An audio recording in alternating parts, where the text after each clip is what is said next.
मिथिंगायाबो सोमखोर महर लाबाय आगै ओइ आगै गामब्र दैमा बारनायनि सोमखोर खानाय बानाय देग्लायनि बैसागु बोथोरनि देलायलाय समायना देंखो बोबाय बैसागु जोबनाय लोगो लोगोनो इटा नोगोरनि सोहोराव ओंखारलांगोन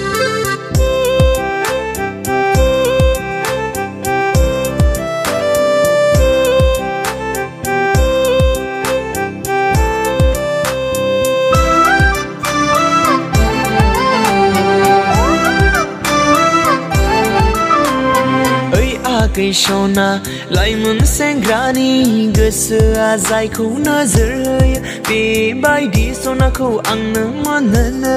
हास्थायखायो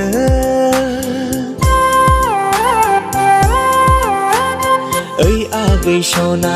आंनि रायदावनायखौ गाज्रि मोननानै नोंलाय बिहारि लानोसो बमब्रायबायदों होननानै दासान नोंलै सना बोथोर गोदाननि मिथिंगायाबो सोमखोर महर लाबाय आगै ओइ आगै गामब्र दैमा बारनायनि सोमखोर खानाय बानाय देग्लायनि बैसागु बोथोरनि देलायलाय समायना देंखो बोबाय बैसागु जोबनाय लोगो लोगोनो इटा नोगोरनि सोहोराव ओंखारलांगोन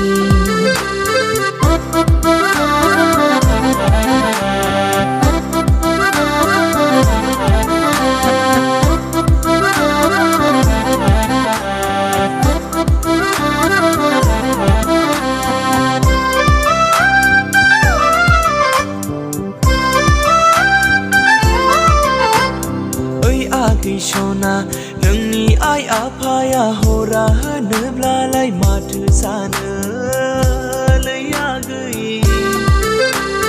नोंनि आदा बाजैया हरा होनोब्लालाय माथो सानो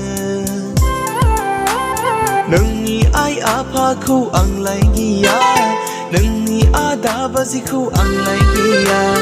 ओंखायनो नोंखौ इटा नोगोरनि सोहोराव ओंखारलांगोनखौ आंलाय गियालै सना आंलाय गिया बोथोर गोदाननि मिथिंगायाबो सोमखोर महर लाबाय आगै ओइ आगै गामब्र दैमा बारनायनि सोमखोर खानाय बानाय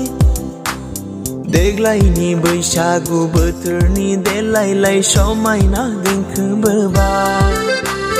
बैसागु जोबनाय लोगो लोगोनो इटा नोगोरनि सोहोराव ओंखारलांगोन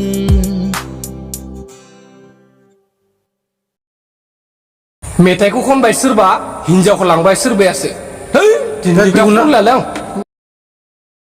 बोथोर गोदाननि मिथिंगायाबो सोमखोर महर लाबाय आगै